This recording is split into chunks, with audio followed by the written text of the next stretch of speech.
Falar sobre paternidade sempre é um desafio.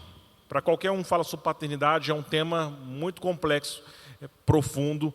E com certeza, enquanto eu escrevi essa mensagem, eu entendi que o projeto de Deus nunca foi o meu projeto. Primeiro, a gente vive a paternidade como filho, né? E depois, quando a gente cresce, a gente tem a oportunidade de viver na outra posição. Mas falando do meu papel como filho, da minha posição como filho, eu perdi o meu pai quando eu tinha 7 anos de idade. O pastor Marcos falou aqui, e tem pessoas que, de fato, para o Dia dos Pais é um dia difícil, é um dia triste, é um dia com memórias ruins, é um dia com gosto amargo. Tem pessoas que nem vêm à igreja no Dia dos Pais, no Dia das Mães, por conta de dor, de luto, de traumas. Mas, no meu caso, foi esse. Eu perdi meu pai quando eu tinha 7 anos de idade. Meu pai trabalhava como gerente de operação numa empresa de transporte de valores. Aquelas empresas de carro forte, que transporta dinheiro de um banco para o outro e tudo. E ele trabalhava na sede da empresa, direcionando os funcionários para cada missão. Em determinado momento ele precisou demitir 2 funcionários, porque estavam com problema entre eles e os caras tinham porte de arma, era perigoso, eles continuaram naquela situação. Meu pai chegou no ponto que precisou demitir 2 funcionários. E um daqueles funcionários se voltou contra o meu pai e ameaçou meu pai de morte. E isso foi ali no final da semana. Ele foi para casa, ele achou que o cara estava só de cabeça quente por causa da situação e tudo. O cara tinha família, tinha filho, tinha esposa. E comentou com minha mãe, você não deve procurar a polícia. Ele, não, o cara está só de cabeça quente, falou só por conta da ocasião. Mas esse cara voltou na empresa que meu pai trabalhava e, entrando na empresa, foi falar com meu pai, e ele estava armado. Ele atirou no meu pai e depois ele se matou. Isso quando meu pai tinha 39 anos de idade, a idade que eu tenho agora, nesse ano, 39 anos. Meu pai deixou a minha mãe aos 31 anos e ela tinha 2 filhos, eu com 7 anos de idade e o meu irmão com 4 anos. E pensando sobre o meu pai, apesar de eu já ter uma idade, meu irmão não lembra praticamente nada do meu pai. Eu ainda lembro algumas coisas, tenho alguns flashes, algumas memórias, mas muito do que eu sei do meu pai se confunde com o que contaram sobre o meu pai. As histórias que minha mãe contou a respeito do meu pai, as histórias que os meus tios me contaram sobre o meu pai, sobre a personalidade dele, sobre as coisas que ele fez, como ele agia. E pensando no projeto família de Deus para a minha vida, apesar de ter esse ponto trágico, Deus me deu uma mãe que vale ouro. Deus me deu uma mãe valiosa. Quem conhece a minha mãe sabe como ela é, uma serva de Deus que viveu e dedicou a vida inteira em prol da família, para criar eu e meu irmão nos caminhos do Senhor, trabalhadora, dedicada, uma baita mãe. Mas apesar de eu ter uma baita mãe, crescer sem um pai não foi fácil. E à medida que eu cresci, eu percebi que tinha cenários nessa questão de paternidade que eram piores do que o meu, porque eu não tinha meu pai presente, meu pai foi retirado da nossa presença, mas eu percebi outros filhos que eram órfãos de pais vivos. Tinham um pai, mas o pai escolhia ser ausente, escolhia abandonar, escolhia, de fato, não participar da vida dos filhos. E a falta de um pai, ela traz muitos prejuízos para o filho, especialmente para um filho homem, porque o pai é o responsável por afirmar a identidade do filho. Muito do que eu, como criança, escutava às vezes na escola, escutava dos amiguinhos sobre a minha identidade, sobre a minha personalidade, sobre o meu caráter. Eu tinha essa ausência de chegar em casa e meu pai reafirmar quem eu era, a minha identidade. Não, você não é isso, você é aquilo, você não é assim, você é assado. Sabe? Então, fez muita falta para mim a presença do meu pai. E principalmente porque eu perdi nessa fase onde meu caráter estava sendo formado. Por isso eu precisei procurar essa referência masculina e paterna em outros lugares. E eu louvo a Deus porque minha mãe investiu o tempo dela e a energia dela para que eu pudesse ser criado num ambiente, nessa igreja, onde eu encontrei ao longo do meu crescimento, da minha vida, outras figuras paternas, referenciais masculinos que me ensinaram a ser filho, me ensinaram a ser homem e me ensinam hoje a ser pai também. Eu aprendi convivendo na casa de amigos da igreja, e eu observava o tratamento desses pais com os filhos, de marido e mulher, e tudo isso me abençoava, e pais que muitas vezes me acolheram como filho, pais que investiram na minha vida, que conversaram comigo, que me abençoaram de tantas formas. Eu louvo a Deus porque o Senhor fez isso. Também tive pastores e líderes que foram instrumento de Deus para me instruir no caminho certo, para me corrigir, para me disciplinar, foram importantes para moldar quem eu sou. Eu compartilhei hoje de manhã e o pastor Mateus estava aqui pela manhã. Eu lembro que quando eu tinha mais ou menos uns 10 anos de idade, ainda na terceira igreja, a minha mãe marcou um gabinete com o pastor Mateus para mim, para que ele pudesse ter uma conversa de pai para filho comigo. E ela marcou essa conversa, eu cheguei lá e falei, meu Deus do céu, o que foi que eu fiz de tão grave para ter uma conversa com o pastor da igreja, né? E eu sentei no gabinete do pastor, ele sentou na minha frente, eu nem sabia o que falar, porque eu falei, como assim, como começa essa conversa de pai para filho? E ele tomou as rédeas ali da conversa e falou assim, Jairo, eu vou ter uma conversa contigo hoje. Ele tem 3 filhos, ele tem um filho homem e 2 mulheres, e ele falou assim, eu vou conversar contigo coisas hoje que eu só falei com o William, coisas que eu nem levo para o púlpito da igreja, né? São coisas mais íntimas, e eu lembro de princípios que ele me falou naquele dia até hoje. Eu falei com ele hoje, essa conversa deve ter talvez uns 20 anos, eu nem sei se ele lembra disso, mas eu lembro de coisas que ele falou para mim, coisas que foram importantes para mim ali naquela situação. E uma coisa também que o efeito dessa ausência paterna criou em mim foi um desenvolvimento do meu relacionamento com Deus, porque como eu não tinha esse meu pai terreno, eu comecei a desenvolver um relacionamento mais forte com meu pai celestial. Então, as brigas que os filhos adolescentes muitas vezes têm com seus pais, normalmente eu tinha com Deus essas brigas, no mesmo nível, né? A minha rebeldia, a minha energia, eu jogava para Deus. Só que no meu caso era ruim, porque esse meu pai estava certo de verdade, diferente da gente, né? que erra muito. Então, quantas vezes eu briguei e reclamei com Deus, eu tive DRs piores do que Jacó, Jonas, Jó, sabe, esses caras que brigam com Deus, que são abusados. Eu era da mesma forma. Ainda bem que a Bíblia está cheia de promessas de cuidado de Deus para com o órfão. Então, lá em Êxodo 22, diz o seguinte, não prejudiquem as viúvas nem os órfãos, porque se o fizerem e eles clamarem a mim, eu certamente atenderei ao seu clamor. E tem um monte de promessas desse tipo. Deus me protegeu e me guardou de tantas formas que seria impossível para um pai terreno fazer, por melhor que ele fosse. Por mais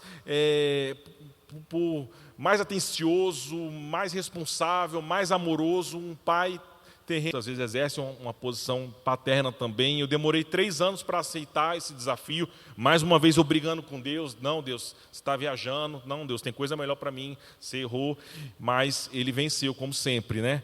E Deus me convenceu usando uma experiência que Ele teve com outro filho dele, um tal de Moisés, que por sinal também foi criado sem a figura paterna. E no ministério eu pude servir durante 15 anos com jovens e adolescentes. Nesse tempo eu atendi muitos adolescentes, mas também atendi muitos pais. E fui aprendendo muito sobre paternidade, mesmo antes de ser pai. E eu servi promovendo reconciliação e ajudando aos pais a compreender os filhos. Os pais me procuravam porque eles não entendiam os filhos, eles não sabiam como resolver as questões dos filhos. E eu fazia aquele meio de campo ali, tentando entender a cabeça do pai, eu era como se fosse o tradutor. Eu traduzia o coração do filho para o pai, traduzia o coração do pai para o filho.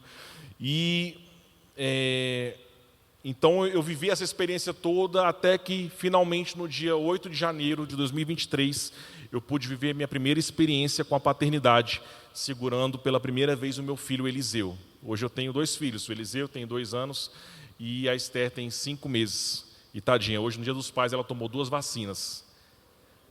Mas é isso, a vida é dura. A paternidade, assim como a maternidade, ela nos transforma em diversos sentidos, né? É uma bomba de sentimentos, de emoções, Mas os meus filhos, o Eliseu e a Esther, eles mudaram muito mais do que minhas noites de sono, que são horríveis. Eles mudaram a forma como eu enxergo, passei a enxergar a profundidade do amor que meu Pai Celestial tem por mim. Não é verdade? Você que é pai e mãe, não muda a forma como a gente vê esse amor e a gente sente esse amor incondicional de Deus se torna palpável. O pastor John Piper, ele diz o seguinte sobre a paternidade: a paternidade foi criada não como um fim em si mesma, mas como uma imagem, uma parábola viva do amor de Deus para o seu povo. A paternidade é uma parábola viva do amor de Deus para com o seu povo. Então hoje eu estou vivendo essa fase que é maravilhosa e desafiadora, que é ser pai. Eu lembro que na noite que o Eliseu nasceu, eu estava no hospital e foi um dia inteiro, foi uma loucura o parto da Jordana. E ela estava dormindo de noite, e o Eliseu dormindo no bercinho ao lado da cama, e eu ali naquele sofá bem gostoso que o hospital reserva aos pais. A gente já começa a ser a paternidade, né, dormindo. Por que não me deram uma cama também, se eu gestei com a Jordana? Mas eu estava ali naquele sofá que cabia só metade do meu corpo, respondendo algumas mensagens. E alguns jovens, na época eu liderava os jovens da igreja, e me perguntam: como é que está aí, pastor, como é que é essa experiência, não sei o quê. E aí eu respondi para um deles assim: para você entender o que eu estou sentindo, o meu filho está aqui, do meu lado, dormindo, e eu já estou com saudade dele. É esse meu sentimento, é essa loucura, né? Paternidade é essa loucura gostosa. E hoje eu quero falar com você sobre um relacionamento de paternidade que nós encontramos da Bíblia, entre Paulo e Timóteo. Paulo não era o pai biológico de Timóteo, mas a gente conhece a história desse jovem em Atos 16, nós vemos citações sobre Timóteo em várias das cartas de Paulo, e principalmente nas duas cartas que foram direcionadas a Timóteo no final da vida de Paulo.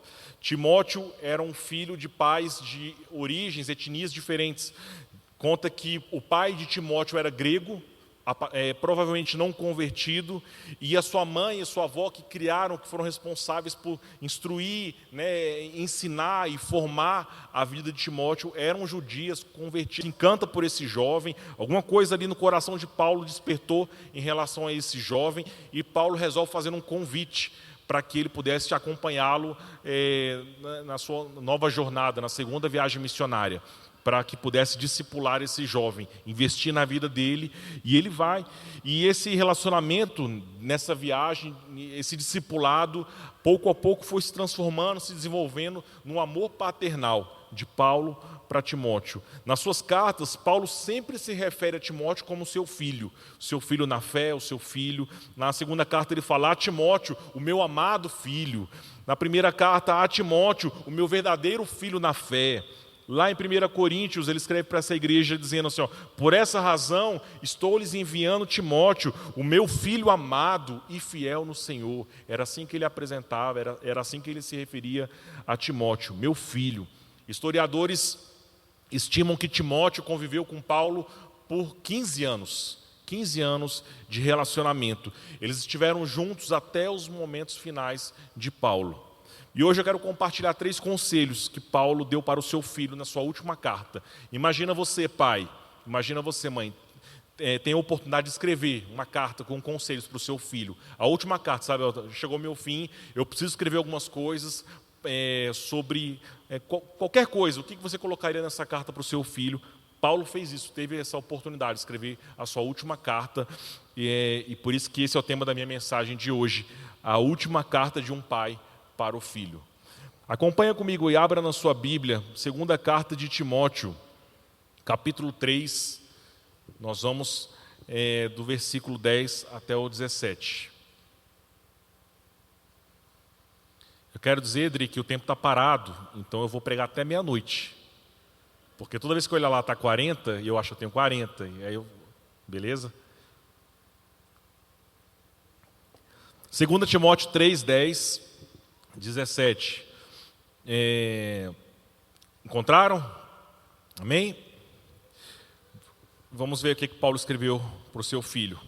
Mas você, Timóteo, tem seguido de perto o meu ensino, a minha conduta, o meu propósito, a minha fé, a minha paciência, o meu amor e a minha perseverança.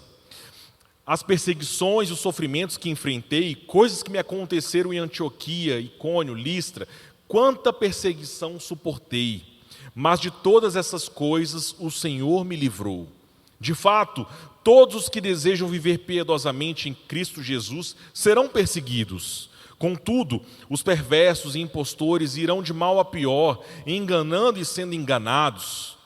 Quanto a você, porém, permaneça nas coisas que aprendeu e das quais tem convicção, pois você sabe de quem o aprendeu. Porque desde criança você conhece as sagradas letras, que são capazes para torná-lo sábio para a salvação mediante a fé em Cristo Jesus. Toda a Escritura é inspirada por Deus e útil para o ensino, para a repreensão, para a correção e para a instrução na justiça, para que o homem de Deus seja apto e plenamente preparado para toda boa obra. Amém? Primeiro conselho que eu posso te dar, querido pai ou futuro pai, nesse dia, nessa noite, é: a sua vida é a melhor forma de ensinar o seu filho. Sua vida é a melhor forma de ensinar o seu filho. Nessa última carta de Paulo, que foi destinada ao seu amado filho, o apóstolo escreve aquilo que era mais importante e fundamental para que Timóteo pudesse saber.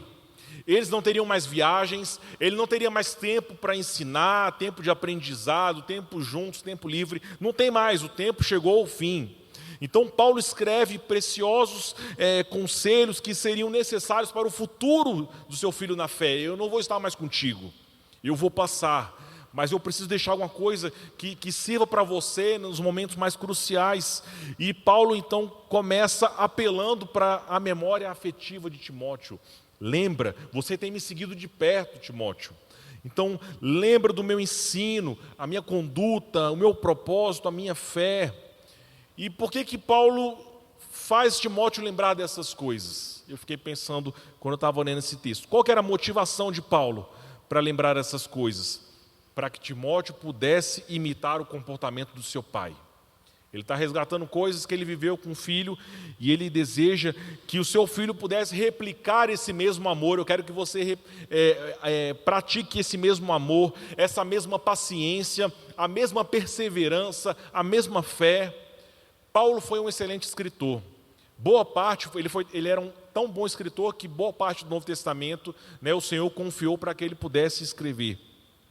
Mas além da escrita e da oratória, que Paulo também era muito bom, eu acredito que a melhor forma que Paulo usava para ensinar as pessoas eram suas atitudes. Por que eu digo isso? Porque Paulo escreveu pelo menos 5 vezes, em 5 cartas diferentes, destinadas a igrejas e localidades diferentes, a mesma coisa. O que ele escrevia sempre? Sejam meus imitadores. Sejam meus imitadores. Olhem para a minha vida. Observem a forma como eu amo. Observem a forma como eu vivo, como eu sirvo por Cristo. E façam o quê? Me imitem. Imitem meu comportamento. E pensando nisso, eu comecei a olhar para o meu relacionamento com meu filho, Eliseu. Ele tem 2 anos e eu já consigo perceber nele esse anseio para que eu possa compartilhar a minha vida com ele. Toda vez que eu incluo o Eliseu em alguma tarefa, coisa mais simples que seja, um hobby meu, algo que eu gosto, ele passa a gostar também. Ele ganha o dia, ele fica feliz. Ele quer que eu compartilhe a minha vida com ele. Teve um dia que eu cheguei em casa, saí da igreja, já estava cansado, cheguei em casa tarde, e ele estava acordado ainda, estava brincando na sala, ajudando, estava estudando. E eu cheguei.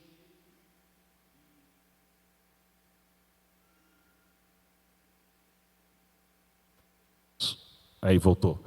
Eu cheguei em casa e eu percebi que a casa estava suja.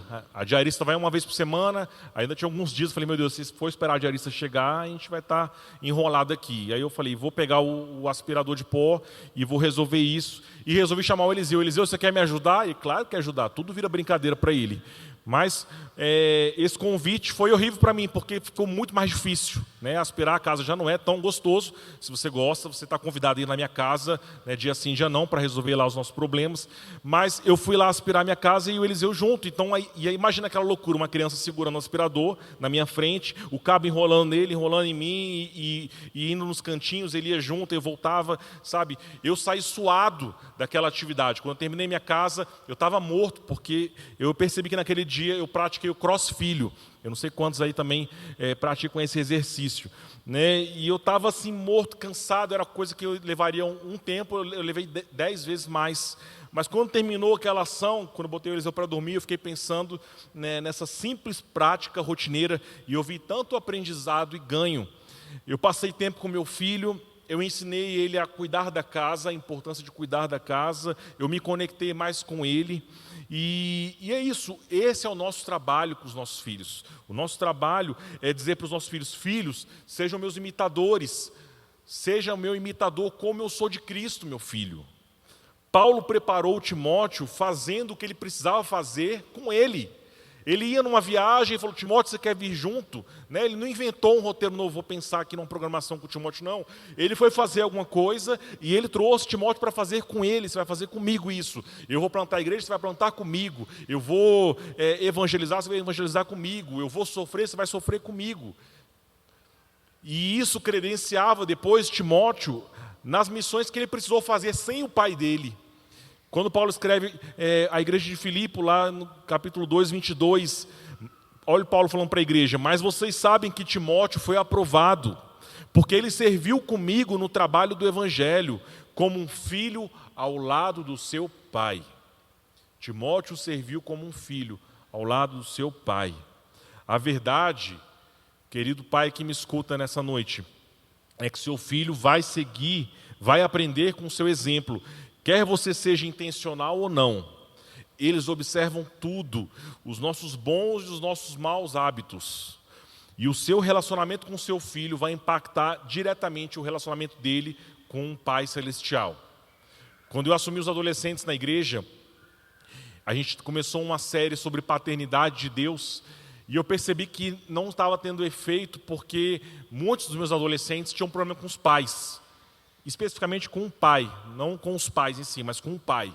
Tinha um pequeno grupo de meninas que uma líder me confidenciou que todas elas, eram acho que 7 meninas, todas as 7 tinham um problema paterno. Ou não conhecia o pai, ou o pai abandonou, ou o pai era um pai ausente, ou o pai era um pai muito ruim.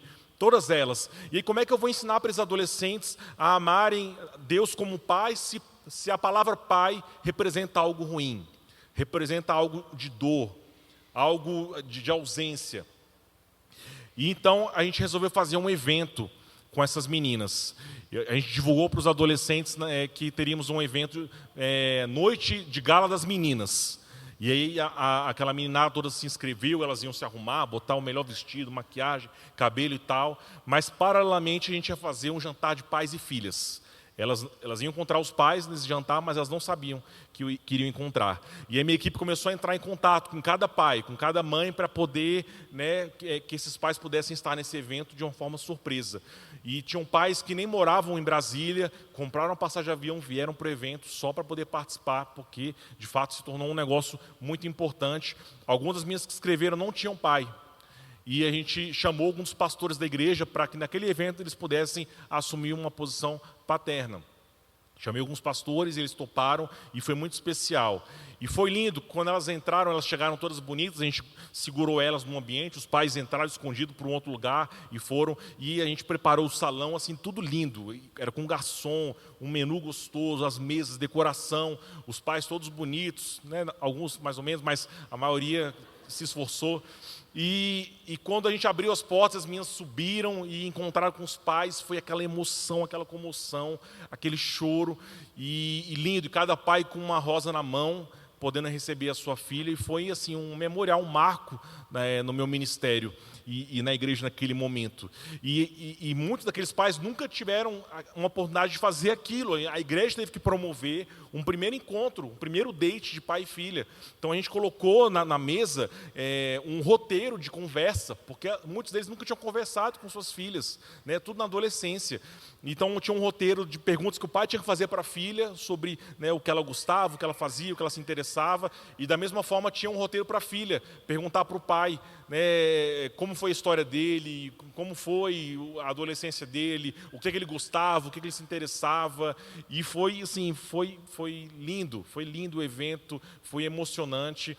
E eu lembro que teve uma menina que me procurou, teve uma menina só que me procurou reclamando. Todas as outras estavam assim, curtindo muito, foi histórico, foi especial. O pastor Felipe participou, ele foi um pai de aluguel de uma das meninas, né?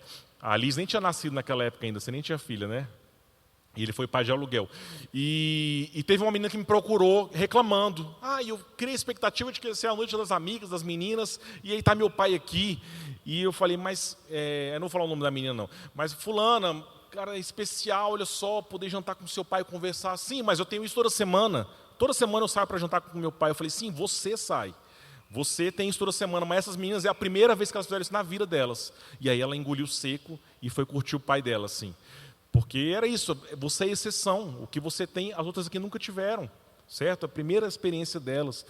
E eu estou falando tudo isso porque, como eu falei, muitos filhos têm dificuldade de se conectar com Deus na posição de pai, porque a referência paterna na terra é ruim. E por isso eles deixam de experimentar esse privilégio de sentir o amor de Deus Pai. Lá em 1 João, no capítulo 3, diz, vejam como é grande o amor que o Pai nos concedeu, que fôssemos chamados de filhos de Deus, o que de fato somos. Por isso o mundo não nos conhece, porque não o conheceu. Então as pessoas não sentem esse amor de Deus, não se apropriam dessa posição de filhos. Por isso que esse é o primeiro conselho para você, pai e futuro pai. Olhe para Cristo e busque ser semelhante a Ele. E logo em seguida, convide o seu filho para fazer o mesmo, olhando para a sua vida e seguindo o seu exemplo. Amém? Segundo conselho, prepare seu filho para dificuldades e adversidades. Prepare o seu filho para dificuldades e adversidades. E Paulo vai descrevendo aqui, Timóteo, você lembra das perseguições, do sofrimento que enfrentei, coisas que me aconteceram, quanta perseguição eu suportei, meu filho, mas de todas essas coisas o Senhor me livrou. De fato, Timóteo, todos que desejam viver piedosamente em Cristo serão perseguidos. Agora Paulo começa a preparar o futuro de Timóteo, e ele é enfático, filho, você, por viver piedosamente, será perseguido. Passará por sofrimento. Viver com Cristo é sempre melhor do que viver sem Cristo. Mas ainda que o fardo dele seja leve e suave, o caminho é árduo e estreito. Viver uma vida de santidade, de piedade, vai exigir de você esforço, sacrifício. Muitos entregam a vida para Jesus, achando assim, minha vida está uma bagunça, está uma zona, uma loucura, eu vou entregar minha vida para Jesus e agora eu vou entrar no paraíso. Se você morrer logo em seguida, sim, mas se você for viver, vai ter dificuldade, meu irmão. E aí a pessoa fala assim, eu morreria por Jesus, né, como Paulo fala, mas quando Paulo diz, para mim viver é Cristo e o morrer é lucro, ele está dizendo que morrer é lucro, porque o morrer simboliza a libertação da luta contra o pecado. Todo dia a gente tem que lutar contra o pecado. É a libertação das perseguições, de toda a dificuldade que nós enfrentamos para honrar o nosso Deus todos os dias. Todo dia é cansativo, é um sacrifício. Você tem que abrir mão de você, das suas vontades. Mas viver é Cristo, é quando eu me dedico, quando eu me esforço para amar e ser fiel ao meu Senhor de todo o meu coração, de toda a minha alma, de todo o meu entendimento, de toda a minha força. É uma dedicação, é um esforço. Então Paulo prepara Timóteo para enfrentar esse dia mau. E agora, nos seus últimos conselhos, Paulo está escrevendo de dentro de uma prisão, sentenciado à morte, dizendo para o seu filho, filho, persevere. Seja forte, seja valente. Filho, de todas as perseguições, você sabe, de todas que eu passei, o Senhor me livrou de todas. E essa prisão, ainda que termine em morte, para mim não é um fim, é lucro. Eu vou ser liberto de qualquer forma, seja saindo da cadeia como eu saí outras vezes, ou saindo para ter comunhão eterna com meu Pai. Nós pais seremos bem-sucedidos quando nós prepararmos os nossos filhos para suportarem as dificuldades com os pés firmados em Cristo. Tem muito pai bem-intencionado que superprotege o filho e impede que esse filho experimente crescimento por meio do sofrimento. Lá em Romanos, nós vemos que a importância do sofrimento na nossa caminhada com Cristo, porque vocês não receberam um espírito que escravize para novamente temer, mas receberam o Espírito que os adota como filhos. Mais uma vez aqui a figura da paternidade, por meio do qual clamamos Abba, Pai. O próprio Espírito testemunha ao nosso Espírito que somos filhos de Deus.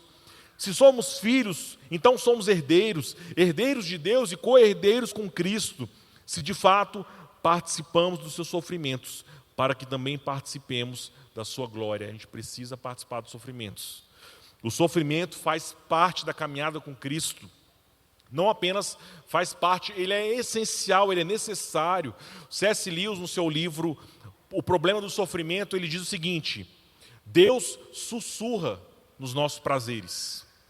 Deus fala na nossa consciência, mas Deus grita nas nossas dores.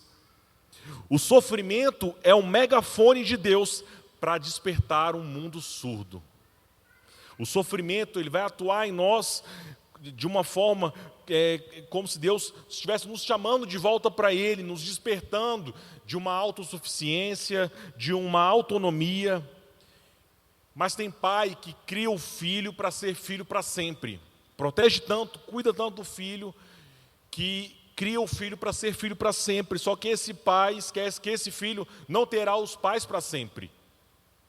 Assim, esse filho vai crescer e vai se tornar um adulto fraco, um adulto despreparado para o trabalho, para a família, para o casamento. Por isso que meu objetivo com Eliseu, meu filho, não é prepará-lo para ser um bom filho. Eu não estou ensinando e investindo minha vida para que ele seja um bom filho. O meu objetivo é preparar o Eliseu para ser um bom pai. Eu vou ser bem-sucedido quando ele for um bom pai, não um bom filho. Um homem que vai honrar a Deus, um homem que vai honrar a sua esposa, os seus filhos, seja em tempos de paz, de tranquilidade, ou seja em momentos de tribulação. Timóteo presenciou o sofrimento de Paulo de perto e de longe, por meio de cartas e sofrendo com ele. E segundo a tradição da igreja primitiva, Timóteo foi martirizado em Éfeso, a cidade da igreja que ele pastoreava, já idoso, por volta do ano 97 depois de Cristo. Conta que Timóteo tentou impedir uma festa pagã, violenta. Ele sai para exortar a multidão contra a idolatria, pregando o evangelho, mas como resposta essa multidão enfurecida espanca Timóteo até a sua morte.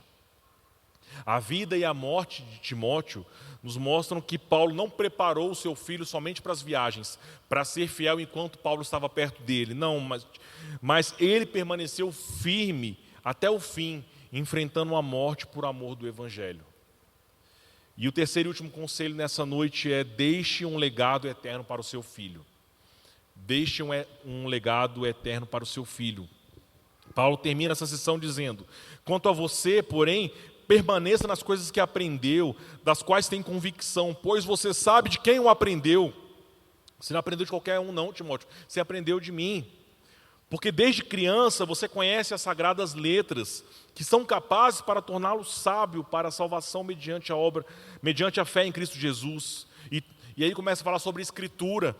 Toda a escritura é inspirada por Deus e útil para o ensino, para a repreensão, correção, para a instrução na justiça, para que o homem de Deus seja apto e plenamente preparado para toda boa obra. Timóteo foi exortado não somente a perseverar no sofrimento e na perseguição, mas também a perseverar naquilo que ele recebeu. Desde criança, a palavra nos conta que a mãe e a avó dele prepararam, ensinaram ele, nos caminhos do Senhor. Por isso que Paulo se encantou por Timóteo. Ele era um menino diferenciado. E agora Paulo reforça para o seu filho que o principal e o maior legado que ele poderia deixar, a maior herança, o que eu posso te deixar, Timóteo, é a palavra. O que eu posso te deixar é a palavra. Em outras palavras, ele está dizendo: filho, não se deixe ser influenciado por especulações, por discussões, por lendas, por fábulas não santas, vazias. Somente a palavra tem poder para te levar a uma fé salvadora em Jesus Cristo. Somente a palavra tem esse poder. Ela vai ser, Timóteo, o seu guia de vida. Ela é útil para ensinar, corrigir, agir com justiça, te tornar apto para a obra, e não só a obra do ministério. Paulo está aqui passando bastão para Timóteo continuar. Mas não é só a obra de Deus no mundo, mas é a obra de Deus na vida de Timóteo, na sua vida. Essa palavra vai ser útil. Então a utilidade é para ele mesmo. Essa palavra, Timóteo, vai te ensinar quando eu não estiver mais presente para continuar te ensinando. Essa palavra vai te corrigir quando eu também não estiver mais perto para poder dizer o que está errado, o que precisa ser olhado, revisto, né? Corrigir, instruir. E o mais importante, essa palavra vai te tornar um homem de Deus. Vai te tornar um homem de Deus apto para tudo, para boa obra. Olha só que conselho maravilhoso de Paulo. Pais, nós precisamos também agarrar essa mesma instrução. Estamos muitas vezes preocupados com o ensino dos nossos filhos em outras áreas. Meu filho tem que estar numa boa escola, vou me dedicar a escolher, sou criterioso na escola que meu filho vai estudar, não quero que ele aprenda porcaria e tal. Ele vai fazer inglês, porque o futuro é inglês, ele vai fazer natação, para não morrer afogado, ele vai fazer futebol, para poder fazer amizade, aí sabe, tem que fazer um cursinho para vestibular, daqui a pouco tem que fazer um cursinho para concurso. Você pensa em tudo, você planeja tudo, e todo investimento para preparar o seu filho para o futuro. E aí quando pensa sobre o ensino da palavra, ensino da palavra na igreja está resolvendo. É só levar para a igreja que lá ele é o tempo que sobra para essa parte da vida dele. Daí os filhos crescem dentro da igreja e quando se tornam adultos, o que eles fazem? Abandonam a igreja. O meu avô, pai do meu pai, ouvindo pelos meus tios, era um homem muito duro. A criação no interior do Paraná, e todo domingo ele arrumava a igreja, todo mundo ia arrumado, ele e minha avó, e ia para a igreja, e só que esse processo era sempre duro, era sempre ligado a castigo, se apanhava se não se arrumasse, apanhava se chegasse atrasado, se não se comportasse na igreja apanhava, se faltasse, tudo era ruim. Igreja era conectada a castigo. Então, quando os meus tios atingiam uma idade que eles trabalhavam, que mudavam de cidade, o que eles faziam? Paravam de ir para a igreja, porque na cabeça deles, desde a infância, ir à igreja era algo ruim. Eles aprenderam a obedecer, mas o meu avô não ensinou eles a amarem a igreja, a palavra, a Jesus Cristo. E eu quero te dizer nessa noite que Deus não quer a sua obediência sem amor. E também não quer o seu amor sem obediência. Não faz sentido. A nossa obediência, ela precisa ser uma expressão do nosso amor. Eu expresso meu amor obedecendo a Deus. E isso, pai, precisa vir de casa. Esse é o seu papel. Eu fiz algumas contas simples, só para você entender o impacto que tem quando você terceiriza a criação espiritual, a fé do seu filho só para a igreja, no ensino da palavra. Vamos imaginar aqui a rotina do seu filho. Então, uma semana do seu filho tem 168 horas, certo? Se seu filho for um junior, um pré-adolescente ou um adolescente entre 9 e 17 anos, aqui nessa igreja ele pode passar até 5 horas da semana dele em todas as programações. Se ele tiver menos de 9 anos, então atenção pai que tem filho pequeno, que é o meu caso, esse tempo na igreja cai pela metade, cai para 2h30, 3 horas no máximo de programação. Mas vamos pensar aqui que você tem filho nessa faixa, entre 9 e 17. Então, se ele vier em todas as programações que nós oferecemos, o culto da faixa etária, a escola bíblica, o culto dominical, então, e ele conseguir se concentrar 100% em tudo que ele participar, se ele conseguir se concentrar 50%, eu já acho que é muito. Mas vamos imaginar que seu filho é um fenômeno, o seu filho é fora da curva. Ele está aqui ligadão, pegando tudo, 100% do que é falado por cada líder, cada pastor. Então, se ele passar esse tempo na igreja de 5 horas, isso representa na semana dele 2,98% da semana. 2,98% da semana, menos de 3% destinado ao ensino da palavra. Se seu filho só recebe a palavra quando ele está na igreja, somente um milagre vai fazer seu filho permanecer nessa igreja. E somente um milagre vai fazer ele ter amor pela palavra, por Jesus e pela igreja. E tem pai que ainda joga contra, assim, ele não faz nada, ele ainda atrapalha. Então, quando eu era pastor de adolescente, eu ouvia cada absurdo de pais que eu ficava louco, assim, eu falava, Jesus, me leva, eu não aguento mais, sabe, ouvir essas coisas. As pessoas falam assim, pastor, você está de cabelo branco, e os adolescentes, não, são os pais. O problema com o adolescente é tranquilo, meus problemas são os pais. E certa vez eu fui reclamar com a mãe, uma mãe, eu percebi que o filho dela não estava vindo mais nos encontros, já tinha, sei lá, 3, 4 encontros que o menino não aparecia, e aí eu fui chamar a atenção da mãe, estou sentindo falta do fulano, cadê ele?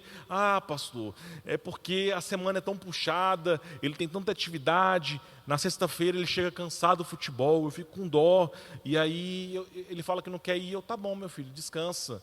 E eu falei assim, meu Deus, que loucura que essa mãe está fazendo, sabe? Eu duvido se ela age dessa forma com outras coisas que são importantes. Se o filho, mãe, hoje acordei tão cansado, não quero ir para a escola. Tá bom, meu filho, vai descansar. Claro que não.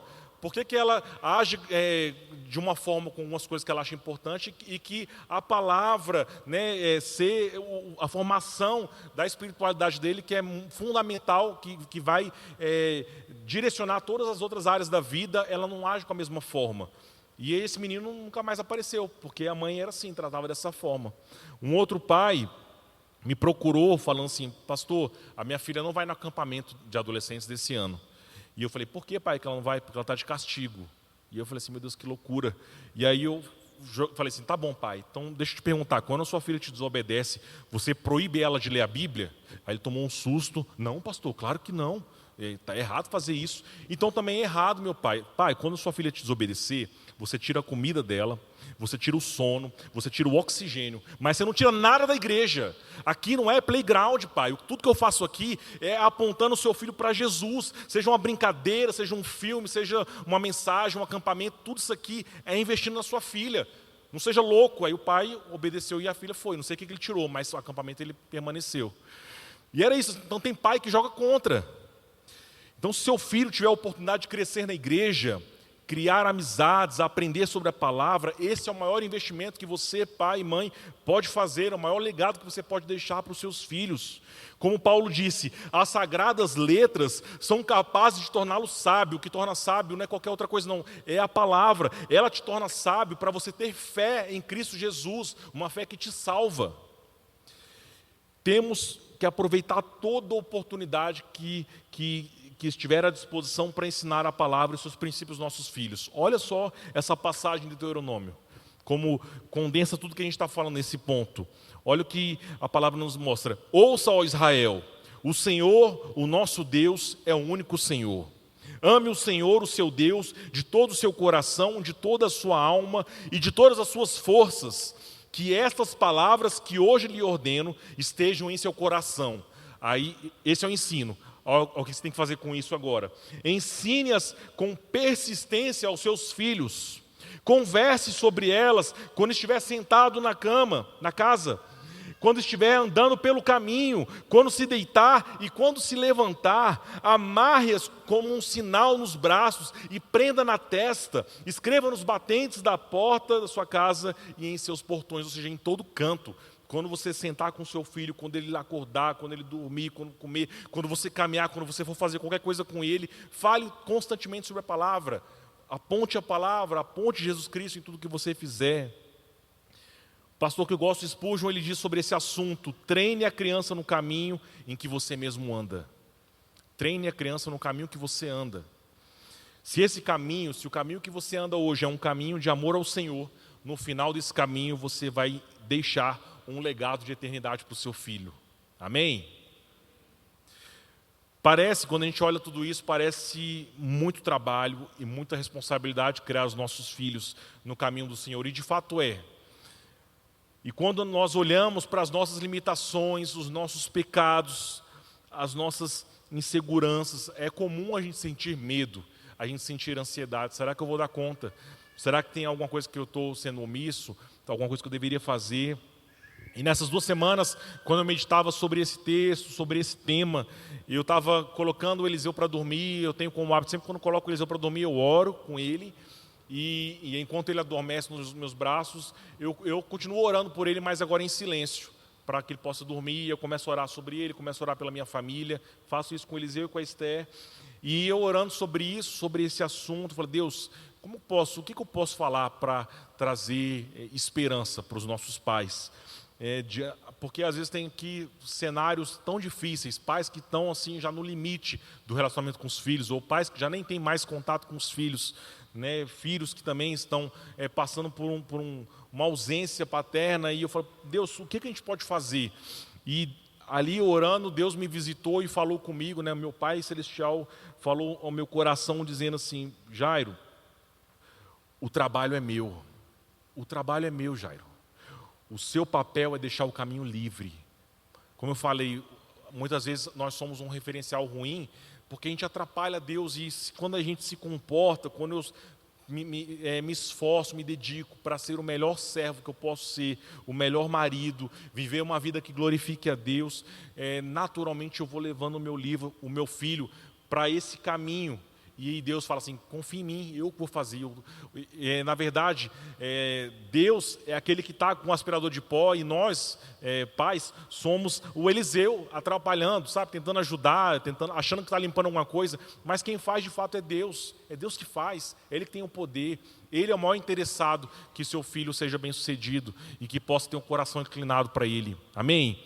Deus ama o seu filho mais do que você ama, mais do que você pode amar. Parece uma loucura pensar, quem é pai, mãe sabe, né, o tamanho do amor que a gente tem. A gente dá a vida, a gente dá tudo, a gente abre mão de tudo para os nossos filhos. E Deus ama ainda mais. Deus é o maior interessado para que você seja um pai bem-sucedido.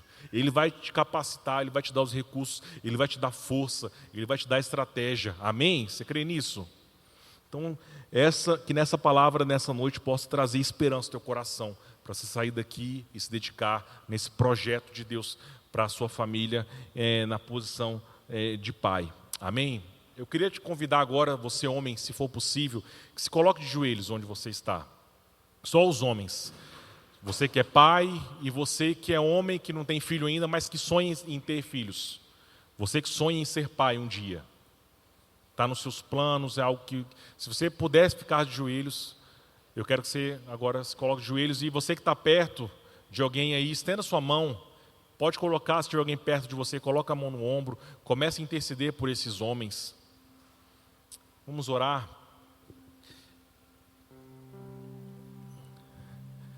Deus amado, nessa noite, nós agradecemos o privilégio de estarmos aqui, Deus, reunidos com o Teu corpo, podendo meditar sobre verdades, conselhos tão preciosos. Nós cremos que a Tua palavra é viva, ela é eficaz, ela é útil para nos ensinar, para nos instruir, para nos corrigir.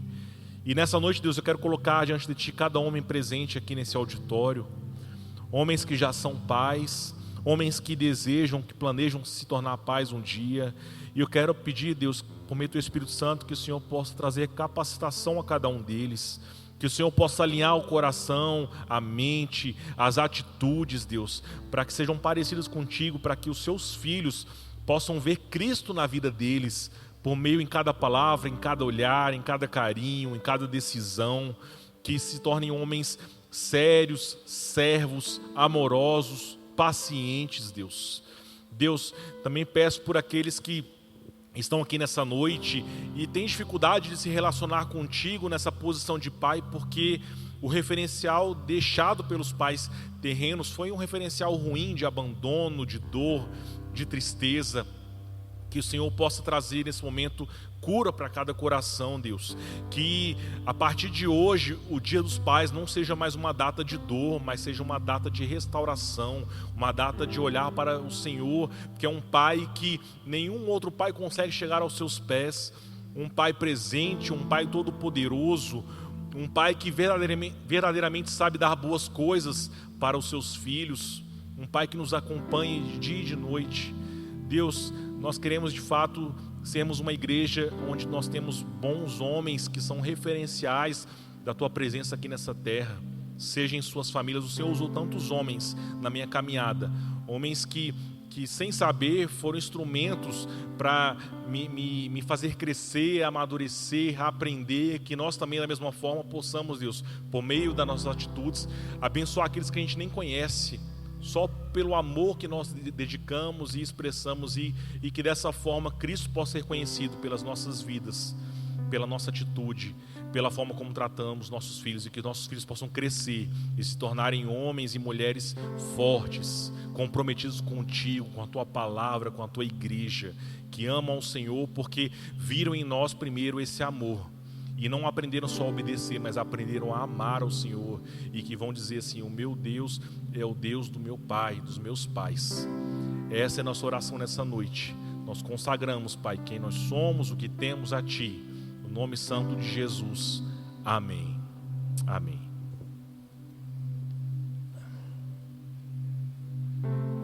Amém, igreja? Se coloque de pé por uma última vez. Nós estamos encerrando.